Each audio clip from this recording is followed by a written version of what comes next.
ক্যালেন্ডারের পাতা থেকে বিদায় নিচ্ছে আরও একটা বছর।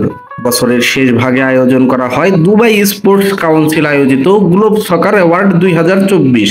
ফিফা ব্যালন ডিওর দ্য বেস্টের মতো এখানেও আধিপত্য ধরে রেখেছে স্প্যানিশ জায়ান্ট রিয়াল মাদ্রিদ। পুরস্কার জিতেছেন নেইমার জুনিয়র, ক্রিস্টিয়ানো রোনালদোর মতো বিশ্বসেরারা।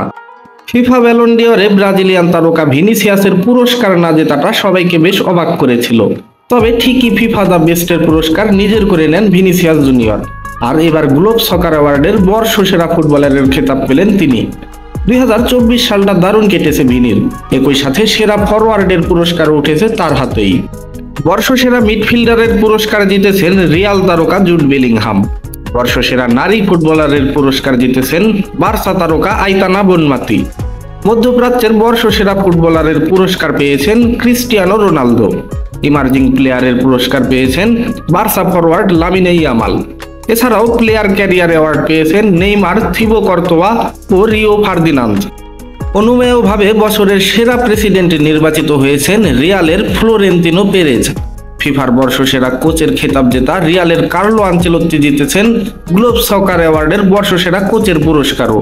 সেরা এজেন্টের পুরস্কার পেয়েছেন জর্জ মেন্ডিস। ছেলেদের বর্ষসেরা ক্লাব রিয়াল মাদ্রিদ আর মেয়েদের বর্ষসেরা ক্লাব এফসি বার্সেলোনা।